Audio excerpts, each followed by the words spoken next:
ಮುಂದೆ ವಿಶ್ವಾಮಿತ್ರ ಕಥೆಯನ್ನು ಹೇಳ್ಕೊಂಡು ಹೋಗ್ತಾರೆ. ಯಾವಾಗ ವಶಿಷ್ಠಾಶ್ರಮವನ್ನು ಪ್ರವೇಶಿಸಿದ್ರೋ ವಿಶ್ವಾಮಿತ್ರರು ವಶಿಷ್ಠರ ಕಡೆ ಹೋದರು, ನಮಸ್ಕಾರ ಮಾಡಿದರು. ಆ ಮಹಾತ್ಮರಿಗೂ ಸ್ವಾಗತವನ್ನು ಮಾಡಿ ಆಸನ ಕೂಡಿಸಿ ಅವ್ರಿಗೆಲ್ಲ ಫಲಮೂಲಗಳನ್ನು ಕೊಟ್ಟು ಏನು ಕೊಡಬೇಕೋ ಅವ್ರಿಗೆ ಗೌರವ ಸೂಚಿಸಿದರು.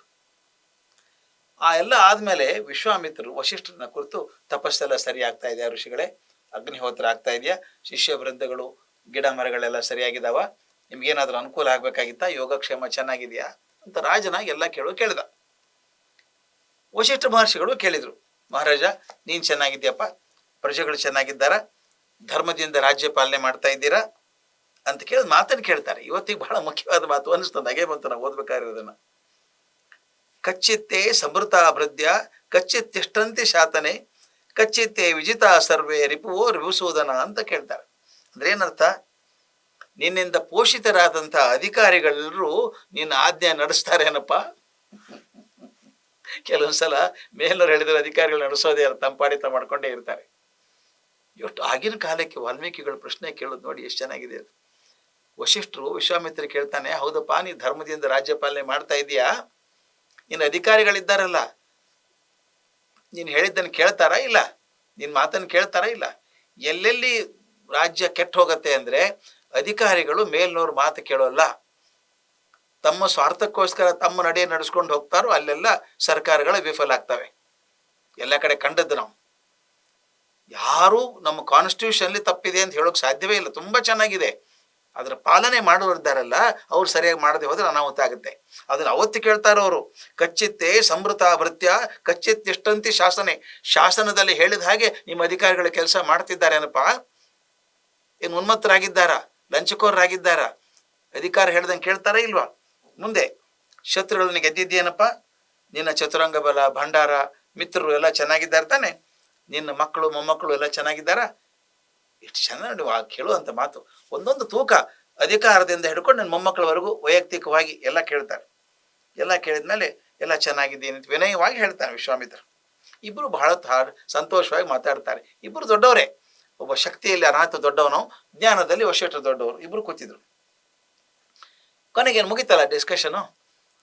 ವಶಿಷ್ಠ ಹೇಳ್ತಾರೆ, ರಾಜ ಇಲ್ಲಿ ಬಂದಿದ್ಯಪ್ಪ, ಹಾಗಿದ್ರು ತುಂಬ ಸಂತೋಷ ಆಗಿದೆ ನನಗೆ. ನೀನು ಇಡೀ ಚತುರಂಗ ಬಲ ಏನು ಬಂದಿದೆ, ಸೈನ್ಯ ಎಲ್ಲ ಬಂದಿದೆಯಲ್ಲ, ಅವರಿಗೆ ನಾನು ಆತಿಥ್ಯ ಮಾಡಬೇಕು ಅಂತ ಮನಸ್ಸಾಗಿದೆ. ನನ್ನ ಶಕ್ತಿ ಇದ್ದ ಹಾಗೆ ನಿಮಗೆಲ್ಲ ಆತಿಥ್ಯ ಮಾಡ್ತೇನೆ, ಆತಿಥ್ಯ ತೊಗೊಂಡು ಹೋಗಿ, ಊಟ ಗೀಟ ಮಾಡ್ಕೊಂಡು ಹೋಗಿ ಅಂತ. ನೀ ಶ್ರೇಷ್ಠ ಅತಿಥಿ ಬಂದಿದ್ದೀಯಪ್ಪ ಅಂತ. ವಿಶ್ವಾಮಿತ್ರ ತನ್ನ, ಬೇಡ ಸ್ವಾಮಿ, ನಾನು ಬಂದಿದ್ದೇನೆ, ಮತ್ತೆ ದರ್ಶನ ಆಯಿತು, ನಿಮ್ಮ ಹತ್ರ ಮಾತಾಡಿದ್ದೀನಿ, ನಿಮ್ಮ ಆಶೀರ್ವಾದ ಸಿಕ್ತು, ಮತ್ತು ಫಲಮೂಲಗಳನ್ನು ಕೊಟ್ಟಿದ್ದೀರಿ, ಸಂತೋಷ ಆಗಿದೆ, ನಾನು ಬರ್ತೀನಿ. ಯಾಕಂದ್ರೆ ನನ್ನ ದೊಡ್ಡ ಬಳಗ, ಸಾಧ್ಯ ದೊಡ್ಡ ಬಳಗ ಇದು, ಸಾಕು ಅಂತ ಹೇಳ್ತಾನೆ. ನಿಮ್ಮ ಆಶೀರ್ವಾದ ಇದ್ದರೆ ಸಾಕು ಅಂತ. ಇವರು ಬಿಡೋದಿಲ್ಲ, ಒತ್ತಾಯ ಮಾಡ್ತಾರೆ. ಇಲ್ಲ, ನೀವು ಇರಬೇಕು, ಎಲ್ಲರೂ ಇಲ್ಲಿ ನಮ್ಮ ಆತಿಥ್ಯ ತೊಗೊಂಡೇ ಹೋಗಬೇಕು, ಊಟ ಗೀಟ ಮಾಡ್ಕೊಂಡು ಹೋಗಬೇಕು ಅಂತ ಒತ್ತಾಯ ಮಾಡಿದ ಮೇಲೆ ಆಗಲಿ ಅಂತಾರೆ ವಿಶ್ವಾಮಿತ್ರ. ಇದೊಂದು ತಮಾಷೆ ಪ್ರಸಂಗ ಸಹ, ನಾನು ಹೇಳ್ಬಿಡ್ಬೇಕು ಇದನ್ನು. ಕೆಲವೊಂದ್ಸಲ ಸುಮ್ಮನೆ ಹೋಗಿದ್ರೆ ಚೆನ್ನಾಗಿತ್ತು, ವಿಶ್ವಾಮಿತ್ರರು ಮುಂದೆ ಗಲಾಟೆ ಆಗ್ತಿರ್ಲಿಲ್ಲ. ಇವ್ರು ಒತ್ತಾಯ ಮಾಡಿ ಮಾಡಿ ಕೂಡಿಸ್ಕೊಂಡ್ರು, ಇರಿ ಊಟಕ್ಕೆ ಹಾಕ್ತೀವಿ ಅಂತ ಇಟ್ಕೊಂಡ್ರು. ಹೀಗೆ ಒಂದ್ಸಲ ಕೆಲಸರು ಒತ್ತಾಯ ಮಾಡಿದಾಗ ಅನಾಹುತಗಳಾಗ್ತವೆ. ನಂದೇ ಒಂದು ಘಟನೆ ಹೇಳ್ಬಿಡ್ಬೇಕಿಲ್ಲಿ, ಭಾಳ ಮಜಾ ಘಟನೆ ಇದೆ. ಯೂನಿವರ್ಸಿಟಿ ಗ್ರಾಂಟ್ಸ್ ಕಮಿಷನ್ ಅಂತ ಇದೆ ಒಂದು, ಎಲ್ಲ ಕಾಲೇಜ್ಗಳ ಮೇಲ್ವಿಚಾರಣೆ ಮಾಡುವಂಥದ್ದು. ಚಂಡೀಗಢದಲ್ಲಿ ಯೂನಿವರ್ಸಿಟಿಯಲ್ಲಿ ಕೆಮಿಸ್ಟ್ರಿ ಡಿಪಾರ್ಟ್ಮೆಂಟಿಗೆ ಯಾವುದೋ ಪ್ರಾಜೆಕ್ಟ್ ಬಂದಿತ್ತು. ಅಲ್ಲಿ ಪ್ರೊಫೆಸರು ಭಾಳ ಬುದ್ಧಿವಂತ, ತುಂಬ ವಯಸ್ಸು 40-45 ವರ್ಷ, ಅವನು ಸ್ಮಾರ್ಟ್ ಇದ್ದ ನೋಡೋದಕ್ಕೆ. ಅವನು ಅಮೇರಿಕಾದಲ್ಲಿ ಕೆಲಸ ಮಾಡಿ ಬಂದವನು. ಇಲ್ಲಿ ಬಂದು ಏನೋ ಪ್ರಾಜೆಕ್ಟ್ ಮಾಡಿದ್ದ, ದುಡ್ಡು ಕೊಡಿ ಅಂತ ಕೇಳಿದ್ದ. ಅವನು ಕೇಳಿದ್ದು 49 ಲಕ್ಷ ರೂಪಾಯಿ ಕೇಳಿದ್ದ. ಇದು ಹೇಳ್ತಿರೋದು ನಾನು ಯಾವತ್ತು 80-81ರಲ್ಲಿ, 82-83ರಲ್ಲಿ, ಅಷ್ಟು ಹಿಂದೆ. 49 ಲಕ್ಷ ದೊಡ್ಡ ಮೊತ್ತ. ಅವಾಗ ಕೇಳಿದ್ದ, ಪ್ರಾಜೆಕ್ಟ್ ಪ್ರಪೋಸಲ್ ಎಲ್ಲ ಕೊಟ್ಟಿದ್ದ. ಪ್ರಪೋಸಲ್ ಚೆನ್ನಾಗಿತ್ತು. ಅವ್ರೇನು ಮಾಡಿದ್ರು, ಕಮಿಟಿ ಮಾಡಿ, ಕಮಿಟಿಗೆ ನಾನು ಚೇರ್ಮನ್ನು, ಇನ್ನೊಬ್ಬರು ಪ್ರೊಫೆಸರ್ನ ಮೆಂಬರ್ ಹಾಕಿ, ಒಬ್ಬರು ಅಕೌಂಟೆಂಟ್ ಒಬ್ಬರು ಇರ್ತಾರೆ, ನಮ್ಮ ಜೊತೆ ರಿಜಿಸ್ಟರ್ ಒಬ್ಬರು ಇರ್ತಾರೆ, 4 ಜನ ಹೋಗಬೇಕು. ಅದನ್ನೆಲ್ಲ ನೋಡಿಬಿಟ್ಟು ಸರಿ ಇದೆಯಾ, ಪ್ರಾಜೆಕ್ಟ್ ಸರಿ ಇದ್ದರೆ ಅಪ್ರೂವ್ ಮಾಡಿ 49 ಲಕ್ಷ ಕೊಡ್ತೀವಿ ಅಂತ ಇತ್ತು. ಆ ಪ್ರೊಫೆಸರ್ ಭಾರಿ ಸ್ಮಾರ್ಟ್ ಮನುಷ್ಯ, ಏರ್ಪೋರ್ಟ್ಗೆ ಬಂದುಬಿಟ್ಟಿದ್ದ ನಮ್ಮನ್ನು ಕರ್ಕೊಂಬರೋದಕ್ಕೆ. ಮಾತು ಚೆನ್ನಾಗಿ ಆಡೋನು, ಇಂಪ್ರೆಸ್ ಮಾಡ್ತಿದ್ದ. ಬಂದು ಅಲ್ಲಿ ನಮಗೆಲ್ಲ ಹಾರ ಹಾಕಿದ, ಕರ್ಕೊಂಡು ಹೋದ, ಗೆಸ್ಟ್ ಹೌಸಲ್ಲಿ ಬಿಟ್ಟ, ಬನ್ನಿ ಅಂದ, ಕರ್ಕೊಂಡು ಹೋದ, ತೋರಿಸ್ತಾ ಏನು ಚೆಂದ ಇಟ್ಟಿದ್ದಾನೆ, ಲೆಬ್ರಾಟ್ರಿ ಎಲ್ಲ ಭಾಳ ಚೆನ್ನಾಗಿ ಇಟ್ಟಿದ್ದಾನೆ, ಭರ್ಜರಿ ಕಾಣ್ತಾ ಇತ್ತು, ಕ್ಲೀನ್ ಆಗಿದೆ ಎಲ್ಲನೂ. ಹಾಗೆ ಮಾಡಿದೆ, ಹೀಗೆ ಮಾಡಿದೆ, ನೋಡಿ ಇದು ನೋಡಿ ಡಾಕ್ಯುಮೆಂಟ್ ತೋರಿಸ್ತಾ ಇದ್ದ. ನಮಗೂ ಕರೆಕ್ಟ್ ಅನ್ನಿಸ್ತು. ಅವತ್ತೆಲ್ಲ ಕೂತ್ಕೊಂಡು ರಾತ್ರಿ ನಾನು ನನ್ನ ಕಲಿಗೆ ಇಬ್ಬರು ಇದ್ವಲ್ಲ, ಕೊಡ್ಬೋದು 49 ಲಕ್ಷ ರೂಪಾಯಿ ಅಂತ ರಿಪೋರ್ಟ್ ರೆಡಿ ಮಾಡಿದ್ವಿ. ಎಲ್ಲ ಇದೆಯಲ್ಲ, ಅವ್ನು ಏನೇನು ಕೇಳಿದ್ರು ಡಾಕ್ಯುಮೆಂಟ್ ಇದೆ ಅಂತಿದ್ದ, ಅಲ್ಲಿ ತೋರಿಸಿದ್ದ ಅವನೇನೋ. ಇಲ್ಲೇನೂ ತಪ್ಪಿಲ್ಲ ಅಂತ ಅನ್ನಿಸ್ತು ನಮಗೆ. ರಾತ್ರಿ ಕೂತ್ಕೊಂಡು ರಿಪೋರ್ಟ್ ಬರೆದ್ವಿ, ಕೊಡ್ಬೋದು 49 ಲಕ್ಷ ರೂಪಾಯಿ ಅಂತ ಬರ್ಕೊಂಡ್ವಿ. ಪದ್ಧತಿ ಪ್ರಕಾರ ಮರುದಿವಸ ಬೆಳಗ್ಗೆ ಹೋಗಿ ಪ್ರೊಫೆಸರ್ ಭೇಟಿಯಾಗಿ ವೈಸ್ ಚಾನ್ಸಲರ್ ಭೇಟಿ ಆಗಬೇಕು. ಬರ್ತೀವಿ, ನಾವೇನೋ ಹೋಗ್ತೀವಿ ಅಂತ ಹೇಳಿ ಬರಬೇಕು. ನಾವು ಅದಕ್ಕೆ ಅಧಿಕಾರಿಗಳನ್ನ ಭೇಟಿ ಆಗಬೇಕಲ್ಲ. ಕರ್ಕೊಂಡೋದ, ಡಿಪಾರ್ಟ್ಮೆಂಟಿಗೆ ಕರ್ಕೊಂಡು ಹೋದ ಅವನು. ಇಲ್ಲಾಗಿದ್ದ ಕೆಲಸ ವಶಿಷ್ಠರು ಮಾಡಿದ ತಪ್ಪನ್ನು ಅವನು ಮಾಡಿದ. ತಪ್ಪಂದರೆ ತಪ್ಪು ಅನ್ನೋಕ್ಕಾಗಲ್ಲ, ಅದು ಅತಿ ಪ್ರೀತಿ. ಅವನಿಗೆ ನಮ್ಮ ಲಕ್ಷಣದಿಂದ ಗೊತ್ತಾಗಿದೆ, ಅವನಿಗೆ ರೆಕಮೆಂಡ್ ಮಾಡಿದ್ದಾರೆ ಇವರು ಅಂತ ಗೊತ್ತಾಗಿದೆ, ಅನಿಸಿದೆ ಅವನಿಗೆ. ಖುಷಿಯಾಗಿದ್ದಾರೆ ಇವರಿಬ್ಬರು ಅಂತ ಕೂಡಿಸ್ಕೊಂಡ. ನನ್ನ ದುರ್ದೈವ ಅಂದರೆ ನನಗೆ ಟೀ ಕಾಫಿ ಕುಡಿದು ಗೊತ್ತಿಲ್ಲ. ನನಗೆ ಎಂದೂ ಕುಡೋದೇ ಗೊತ್ತಿಲ್ಲ, ವಾಸನೆ ಗೊತ್ತಿಲ್ಲ ಕಾಫಿ ಟೀದು. ಅಂದರೆ ಕುಡಿದು ಅಭ್ಯಾಸ ಇಲ್ಲ, ಎಂದೂ ಕುಡ್ದಿಲ್ಲ. ಟೀ ತರಿಸ್ತೀನಿ ಅಂದ. ಬೇಡಪ್ಪ ನಾನು ಟೀ ಕುಡಿಯೋಲ್ಲ ಅಂದೆ. ಅಲ್ಲಿಗೆ ಬಂತು ನೋಡಿ ತಕರಾರು. ಸರ್ ಏನಾರು ಕುಡಿಬೇಕು ಸರ್, ಸೊ ಜ್ಯೂಸ್ ಮಾಡಿಸ್ಕೊಡ್ತೇನೆ.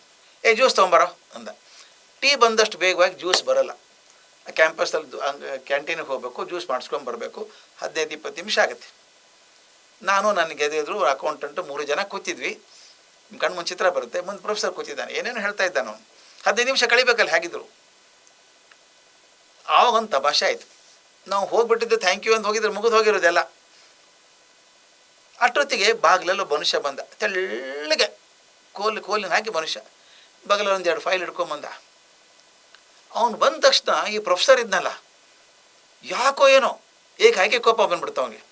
ನೀನು ಯಾಕೆ ಬಂದ್ಯೋ ಅಡಿಯವ್ರಿಗೆ ಅಂದ. ಎಲ್ಲ ಇವನ್ಯಾಕೆ ಕೋಪ ಮಾಡ್ಕೊಂಡ, ಏನಪ್ಪ ನಿನ್ನ ಸಮಸ್ಯೆ ಅಂತ ನಾನು ಕೇಳಿದೆ. ಅವನು ಪಾಪ ಹೆದರ್ಕೊಂಡು ಸರ್ ನನ್ನ ಫೈಲೇ ನೋಡಿಲ್ಲ ಸರ್ ಯಾರು ಅಂದ. ಅತ್ಯಂತ ಪ್ರಾಮಾಣಿಕ ವ್ಯಕ್ತಿ ಅವನು. ಅವನ ದುಃಖ ಏನು ಅಂದರೆ ನನ್ನೆಲ್ಲ ಫೈಲ್ ಇದೆ, ನಾನು ಫೈಲೇ ನೋಡಿಲ್ಲ ಅಂತ. ಕೆಲವ್ರು ಹೆಂಗಿರ್ತಾರೆ, ಅದಕ್ಕೆ ಫೈಲ್ ನೋಡ್ತಿದ್ರೆ ಒಳ್ಳೇದಾಗ್ಬಿಡ್ರಿ, ಮುಗಿದೋಯ್ತಲ್ಲ ಹೋಗ್ಲಿ ಬಿಡ್ರಿ ಅಂತಾರೆ ಕೆಲವರು. ಕೆಲವು ಪ್ರಾಮಾಣಿಕರಾದವರು ನಾ ಕಷ್ಟಪಟ್ಟು ಫೈಲ್ ರೆಡಿ ಮಾಡಿದ್ದೀನಿ ನೋಡಲೇ ಇಲ್ಲಲ್ಲ ಅಂತ. ಏನು ಫೈಲ್ ನಿಮ್ಮದು ಅಂತ. ಸ್ವಲ್ಪ ಅಕೌಂಟ್ಸ್ ಫೈಲ್ ನೋಡಬೇಕಾಗಿತ್ತು ಸರ್, ನೋಡಿಲ್ಲ ಸರ್ ಅಂತೇನೋ ಅಂದ. ನಮ್ಮ ಜೊತೆ ಅಕೌಂಟೆಂಟ್ ಇದ್ರಲ್ಲ, ನೋಡ್ಕೊಂಬರ್ರಿ ಅದೇನು ನೋಡ್ಕೊಂಬರ್ರಿ ಹೋಗಿ ಅಂತ ಕಳಿಸಿದೆ. ಈ ಮನುಷ್ಯ ಹೋದವನು ಹೋಗೇ ಬಿಟ್ಟ ಅಕೌಂಟೆಂಟ್. ನನ್ನ ಜ್ಯೂಸ್ ಬಂತು, ಜ್ಯೂಸ್ ಮುಗಿದಾಯಿತು, ಎಲ್ಲ ಆಯಿತು, ಅಕೌಂಟೆಂಟೇ ಬರ್ತಾಯಿಲ್ಲ. ಎಲ್ಲಿ ಹೋದ ನೋಡ್ರಿ ಅವನು ಅಂತ ಇನ್ನೂ ಪ್ರೊಫೆಸರ್ ಹೇಳಿದೆ. ಅವ್ರು ಹೋದರು. ಒಂದು 10 ನಿಮಿಷ ಸರ್ ಬರ್ತೀನಿ ಸರ್ ಅಂದ. ಬಂದ. ಸರ್ ಪಕ್ಕದ ರೂಮಿಗೆ ಬನ್ನಿ ಸರ್ ಕರ್ಕೊಂಡು ಹೋದ. ಸರ್ ಎಲ್ಲ ಗೋಲ್ಮಾಲ್ ಸರ್, ಇಲ್ಲಿ ಏನಿಲ್ಲ ಸರ್, ಸುಳ್ಳೆ ತೋರಿಸ್ತಾರೆ ಸರ್ ಅವರು, ಎಲ್ಲೆಲ್ಲ ತಂದಿಟ್ಟಿದ್ದಾರೆ ಎಕ್ವಿಪ್ಮೆಂಟ್ ಎಲ್ಲ ಇದು ಅಲ್ಲ ಸರ್, ಅಕೌಂಟೆಂಟ್ ನೋಡಿ ಗೊತ್ತಾಗುತ್ತೆ, ಹಾಗಿದೆ ಹೀಗಿದೆ, ಏನೇನೋ ಒಂದು 20 ತಪ್ಕೊಂಡಿಡ್ದ. ನೋಡಿದ್ವಲ್ಲ ಗೊತ್ತಾಯ್ತಲ್ಲ. ಮತ್ತು ಎಷ್ಟೋ ಸಿಗೋದ್ವಿ, ಚೇಂಜ್ ಮಾಡಿ 49 ಲಕ್ಷ ಕೊಡೋಕ್ಕೆ ಸಾಧ್ಯ ಇಲ್ಲ, ಭಾಳ ಅಂದರೆ 9 ಲಕ್ಷ ಕೊಡ್ಬೋದು ಅಂತ ಹೇಳಿ ರೆಕಮೆಂಡ್ ಮಾಡಿ ಕೊಟ್ವಿ. ಬರಬೇಕಾದದ್ದು ಎಷ್ಟಿತ್ತು ಒಂದು 49 ಲಕ್ಷ, ಕೊನೆಗೆ ಬಂದದ್ದು 9 ಲಕ್ಷ. ಅಂದರೆ ನಾನು ಕಾಫಿ ಕುಡಿದೇ ಇರೋದಕ್ಕೆ, ಬರೀ ಜ್ಯೂಸ್ ಕುಡಿದೋದಕ್ಕೆ ನಾನು ಹೇಳ್ತಿದ್ದೆ, ಆ ಜ್ಯೂಸ್ ಬೆಲೆ 40 ಲಕ್ಷ. ಜ್ಯೂಸ್ ಕೊಡದೆ ಹೋಗಿ ನಾವು ಇವರು ವಶಿಷ್ಠರಂಗೆ ಹೋಗ್ರಪ್ಪ ಹೋಗ್ಬನಪ್ಪ ಒಳ್ಳೇದಾಯ್ತು ಹೋಗ್ರಿ ಎಂದು ಹೋಗ್ಬಿಡ್ತಿದ್ವಿ, ಏನೂ ತೊಂದರೆ ಆಗ್ತಿದ್ದಿಲ್ಲ. ಇವನು ಕೂಡ್ಸ್ಕೊಂಡು ಕೂತಲ್ಲ ಪ್ರೀತಿಯಿಂದ ಜ್ಯೂಸ್ ಕೊಡ್ತೀನಿ ಅಂತ. ಆ ಜ್ಯೂಸ್ಗೋಸ್ಕರ 15 ನಿಮಿಷ ಕೂತ್ರೆ ಎಲ್ಲ ಹೊಡ್ತಾ ಬಿತ್ತು. ಹಂಗೆ ಇಲ್ಲಿ ವಶಿಷ್ಠರು ಏನು ಮಾಡಿದರು, ಇದ್ಬಿಡಿ ನೀವು ಮಾಡ್ಕೊಂಡು ಹೋಗಿ ಎಂದು ಒತ್ತಾಯ ಮಾಡಿದರು. ಆಯಿತು ಅಂದ ಅವನು ವಿಶ್ವಾಮಿತ್ರ. ಅವನಿಗೇನು ಅಂದರೆ ಇಷ್ಟು ದೊಡ್ಡ ದಂಧೆ ಇದೆಯಲ್ಲ ಹೆಂಗೆ ಮಾಡ್ತಾರೆ ಅಂತ. ಆ ವಶಿಷ್ಠರು ಏನು ಮಾಡಿದರು ಅಂದರೆ, ಅವ್ರ ಜೊತೆಗೆ ಇರುವಂಥ ಒಂದು ಅತ್ಯಂತ ಕಾಮಧೇನು ಪಶು, ಅದು ಆಕಳು, ಶಬಲೆ ಅಂತ ಹೆಸರು. ಆ ಶಬಲೆಯನ್ನು ಕರೆದ್ರು. ಶಬಲೆ ನೋಡಮ್ಮ, ದೊಡ್ಡ ರಾಜ ಬಂದಿದ್ದಾನೆ, ಅವನು ಚತುರಂಗ ಸಮೇತ ಬಂದಿದ್ದಾನೆ, ಸೈನಿಕರಿದ್ದಾರೆ, ಅವ್ರಿಗೆಲ್ಲರೂ ತೃಪ್ತಿ ಆಗೋ ಹಾಗೆ ಊಟ ಮಾಡಿಸ್ಬೇಕಮ್ಮ, ನೀನು ಮಾಡಿಸು. ಅತಿ ಸತ್ಕಾರ ಮಾಡಬೇಕು ತೀರ್ಮಾನ ಮಾಡಿದ್ದೀನಿ. ಅವರಿಗೆಲ್ಲ ರಾಜಭೋಜನವನ್ನು ಕೊಡಬೇಕು. ನೀನು ಏನೇನು ಬೇಕು, ನೀನು ದಿವ್ಯವಾದ ಕಾಮಧೇನು, ನೀನು ಅತ್ಯಂತ ಹೇಗೆ ಮಾಡಬೇಕು ಅಂದರೆ ಷಡ್ರಸೋಪೇತವಾದಂಥ ಉತ್ತಮೋತ್ತಮವಾದ ಭೋಜನ ಕೊಡಬೇಕು. ನನಗೋಸ್ಕರ ಕೆಲಸ ಮಾಡು. ಯಾರ್ಯಾರಿಗೆ ಯಾವ್ಯಾವುದು ಬೇಕೋ, ಹೇಗಿದೆ ನೋಡಿ ಇದು, ಬರೀ ಮೆನ್ಯೂ ಕಾರ್ಡಲ್ಲ, ಅವ್ರ ಮನಸ್ಸಲ್ಲಿ ಏನೇನು ಬೇಕು ಅಂತ ಅದೆಲ್ಲ ಕೊಡಬೇಕು. ಯಾರ್ಯಾರಿಗೆ ಏನೇನು ಬೇಕೋ, ಎಷ್ಟೆಷ್ಟು ಬೇಕೋ ಎಲ್ಲವನ್ನೂ ಕೊಡಬೇಕು. ಅನ್ನ ಪಾನ ರಸಾಯನ ಲೇಹ್ಯ ಚೋಷ್ಟ ಏನಿದೆ ಎಲ್ಲ ಬರಲಿ, ಭಕ್ಷ್ಯ ರಾಶಿ ಬರಲಿ, ಎಲ್ಲ ಸಂತೃಪ್ತರಾಗಬೇಕು. ಹಾಗೆ ಮಾಡು, ಬೇಗನೆ ಮಾಡು ಅಂತ ಕೈ ಮುಗಿದ್ರು. ಶಬಲೆ ಆಗಲಿ ಅಂತ ಹೋದ್ಲು.